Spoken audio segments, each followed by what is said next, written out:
Kalian tahu dong kami sedang panen apa? Iya, ini jeruk pamelo.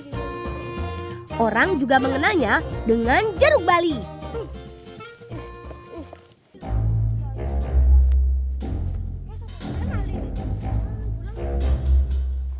Apa kesini Wan? Kita ingat loh kayak. Ayo ngomong bulan yuk. Ayo. Lang, bulan. Enek wong. Wong apa? Ketok enek wong maling. Wis ayo Ren, delok yo. Kono. Waduh, di mana pencurinya ya? Tenang, Nek. Ayo mesti dudukna ya. Yes, yo.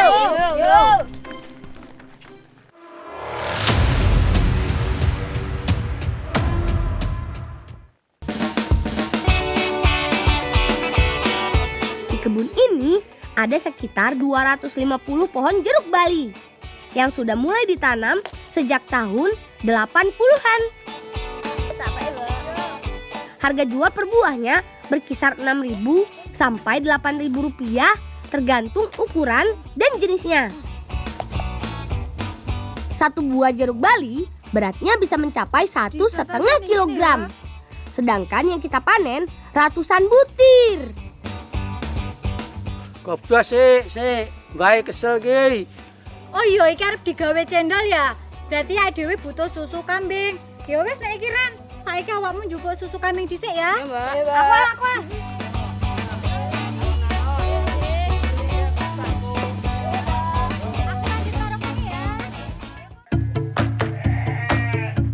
Ini dia peternakan kambing milik pamanku Diski. Di tempat ini ada sekitar 350 ekor kambing. Wah, banyak ya. Bukan sembarang kambing yang dipelihara di sini. Tapi kambing yang berasal dari luar negeri. Pak Le, aku rena menjeluk susu. Urung wayahe merah ya, Lang. Lah terus piye Pak Le? Ewang ngono makane wedhus dhisik ae, Lang. Yuk teman-teman, kita bantu paman dulu. Pak Le iki jenis apa Pak Le wedhuse Pak Le? Iki jenis wedhus bur. Kalau kambing bur ini dipelihara untuk pejantan kambing potong karena pertumbuhannya yang cepat. Nah, kalau yang besar ini berjenis awasi dari Timur Tengah.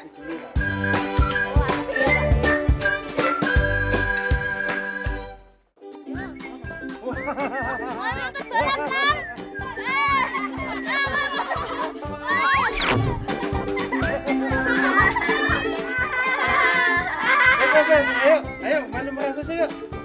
Gawan aja, ada.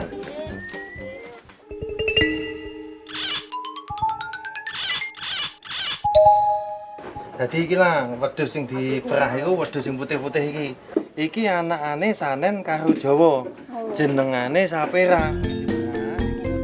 Yaps, karena persilangan ini, kambing Savera bisa menghasilkan susu yang lebih banyak. Sebelum diperah, cuci dahulu dengan air hangat agar susu lebih bersih dan tetap steril. Sebelum diperah, perasan susu pertama harus dicek dahulu. Kalau berwarna putih bersih, berarti susu bisa diperah.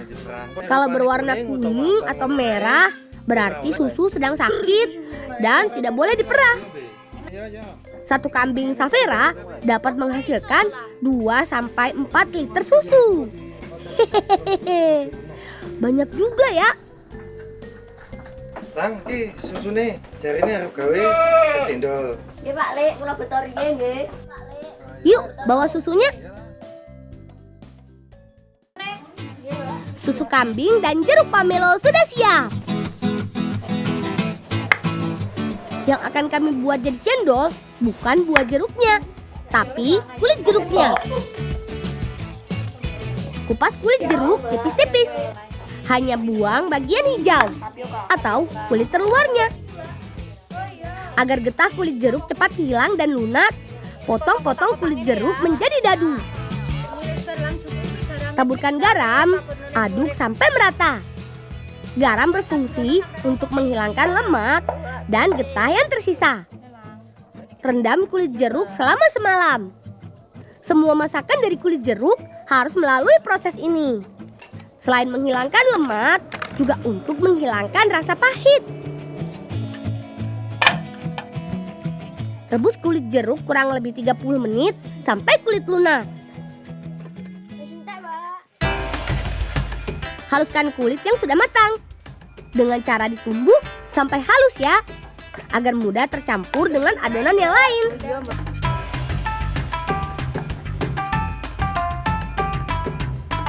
Sebelum air mendidih, rebus tumbukan kulit jeruk, tambahkan tepung terigu dan garam.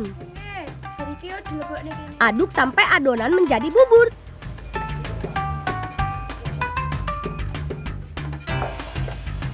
Pisahkan menjadi 3 bagian. Tambahkan pewarna makanan, aduk lagi deh sampai rata. Wih, warnanya jadi lebih menarik. Yuk, cetak adonan cendolnya. Cetakan yang kami pakai sederhana saja. Cukup memakai saringan penggorengan. Oh iya, bagian bawahnya harus memakai air es agar adonan cendol yang dicetak cepat menggempal. Tambahkan gula merah, masukkan cendol dan susu kambingnya. Walaupun cuaca sedang tidak bersahabat, cendol cocok diminum kapan saja.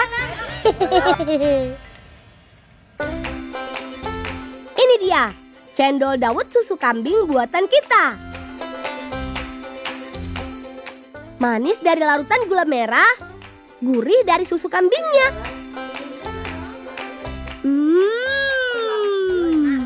Enak rasanya. Sudah kenyang kan? Siap ngebolang lagi yuk.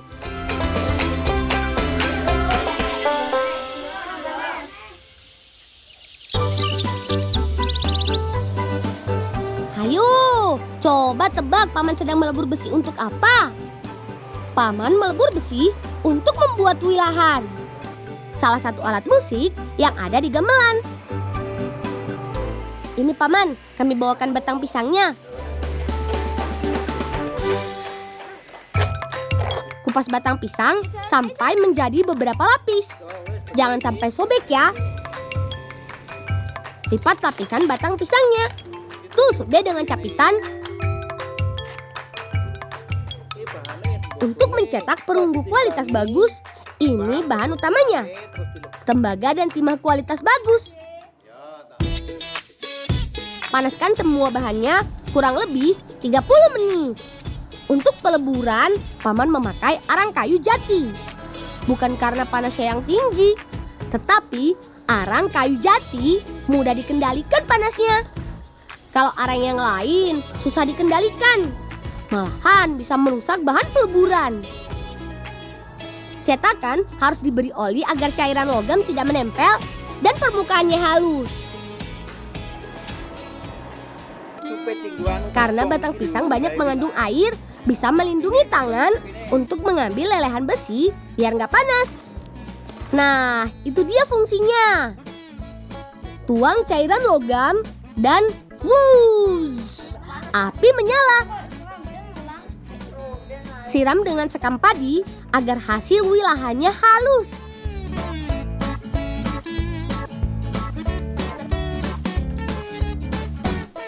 Pukul besi sampai sesuai dengan bentuk yang diinginkan sambil terus dipanaskan. Kalau memukulnya bertiga begini kan jadi cepat jadi.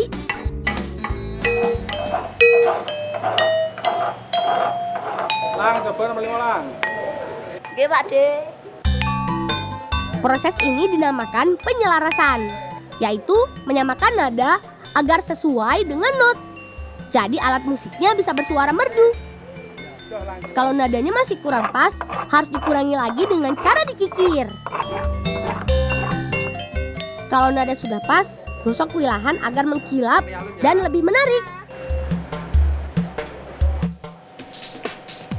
Terakhir, tinggal rangkai wilahannya. Harga satu set alat gamelan bermacam-macam, tergantung dari jenis bahan yang dipakai. Contohnya, gamelan besi berharga 55 juta sampai 70 juta rupiah. Yang berbahan kuningan 180 sampai 220 juta rupiah. Dan yang kualitas terbaik seperti yang kami buat tadi dengan bahan perunggu berharga 325 sampai 400 juta rupiah.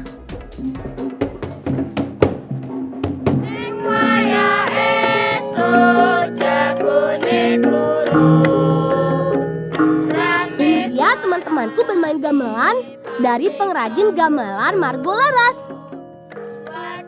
Keren kan?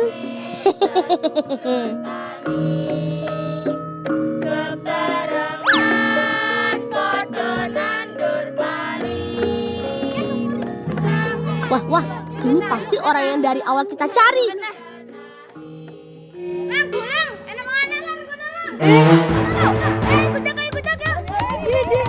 Ayo, kejar!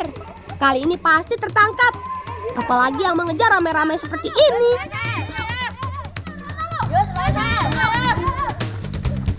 Wah, kok bisa menghilang ya? Jadi penasaran sebenarnya orang itu siapa dan mau apa.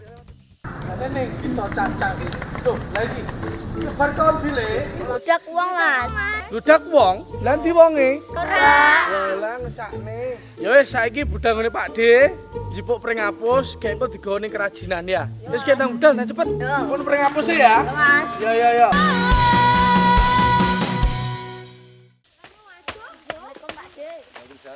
Purena menjaluk pring. Tak go gawe kerajinan. Ya iki aku yo nyiapne lang. Oh ya Pak De. Pilih batang yang sudah besar dan bentuknya lurus. Agar mudah membawanya, kami potong batangnya menjadi beberapa bagian. Oh ya, bukan sembarang bambu ya yang kita ambil hari ini, tapi berjenis bambu apus. Bambu jenis ini lebih lentur, memiliki ruas yang panjang, dan memiliki corak alami yang bagus. Lang, iki ae gawonen. Kuwi tak terus ningku. Oh ya Pak De. Yo wangi Pak De yo. Iki Lang. Yo.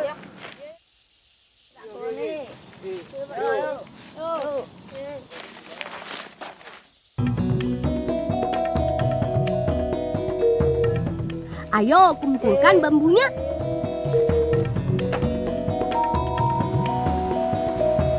Potong bagian ruas sampai ke ujung ruas yang lain. Jadi yang dipakai hanya bagian tengah yang terpanjang. Ruas dibuang karena tidak dapat diserut atau ditipiskan. Belah bambu menjadi beberapa bagian dengan lebar kira-kira 2 cm.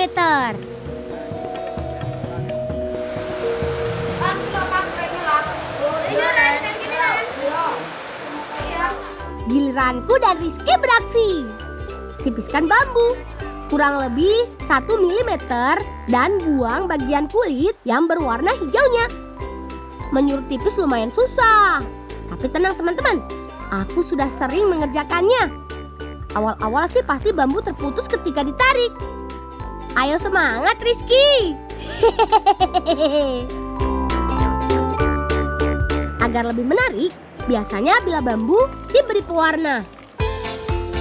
Caranya mudah kok, rebus air sampai mendidih, tambahkan pewarna. Aduk deh sampai rata. Jangan gunung warnane. Yo. Masukkan bila bambu sedikit demi sedikit sampai semua warna menempel rata. Bila bambu yang diberi pewarna juga jadi lebih awet loh, karena bambu sudah melewati proses perebusan. Setelah direbus, jemur sampai kering.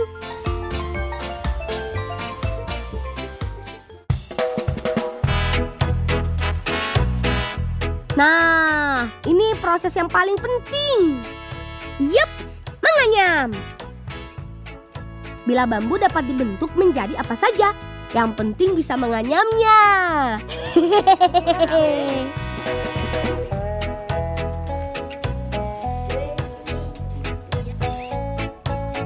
Bibi biasa membuat tas, wadah antaran, parcel, tempat tisu, caping atau topi sawah, dan semua yang terbuat dari anyaman bisa Bibi buat. Tapi kali ini kami akan memesan besek untuk membungkus makanan. Oh ya, pesanan besek atau tempat pembungkus makanan semakin banyak ketika pandemi. Karena hajatan atau pernikahan yang tidak boleh makan di tempat dibungkus memakai besek untuk diantar ke warga. Dalam sebulan, Bibi bisa membuat ribuan besek loh. Ini dia hasil jadinya. Keren-keren kan? Untuk harga dijamin murah deh. Besek atau pembungkus makanan dijual mulai harga Rp1.000, tergantung dari kualitas dan ukurannya. Untuk wadah bingkisan parcel, Rp35 sampai Rp50.000. Untuk tas berharga Rp35 sampai Rp50.000. Pesanan Ibu Sumiati sebagian besar dari Madiun, Surabaya, Yogyakarta, dan Jakarta. Siap ngebolang lagi yuk!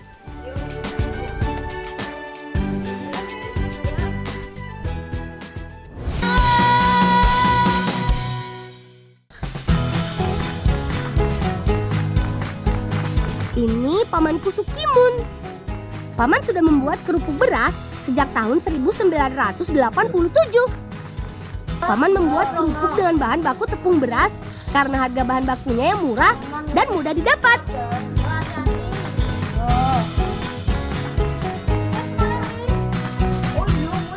Setelah beras matang menjadi nasi, angkat dan pindahkan ke dalam bakul.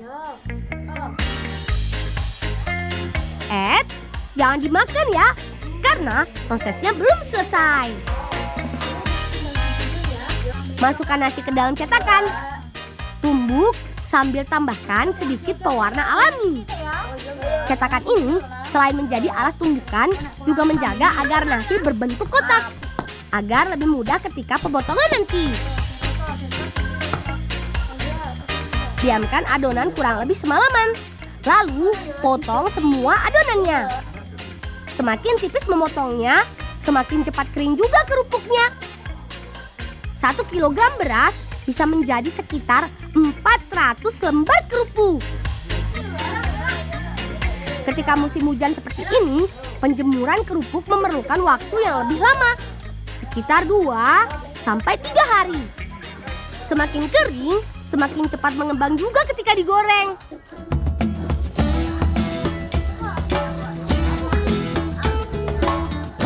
Walaupun hanya berdua dengan sang istri, Paman Sukimun dapat membuat sekitar 3.000 kerupuk matang loh. Penggorengan kerupuk juga harus pas. Tidak boleh terlalu matang atau terlalu mentah.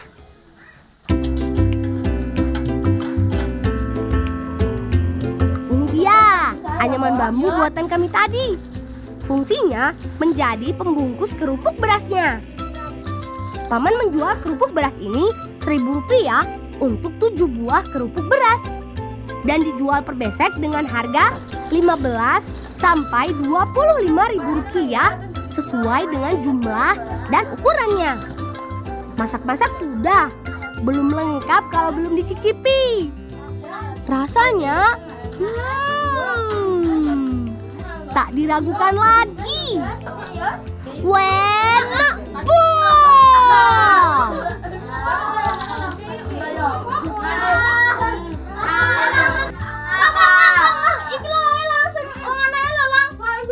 banget. Duduk ya iki Masku. Apa bener Mas wis ning kebon jeruk kae? Iya. Lah terus ning Jati kan nyapa? Aku ngrungokno anak gamelan kok enak. Aku akhirnya joget-joget. Aduh, ternyata kalian semua salah sangka.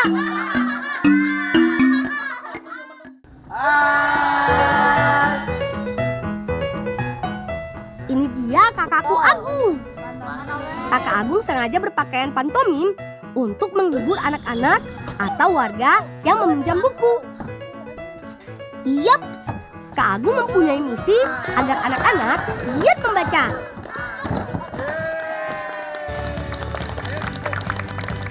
Nah, sampai di sini dulu ya petualangan kita.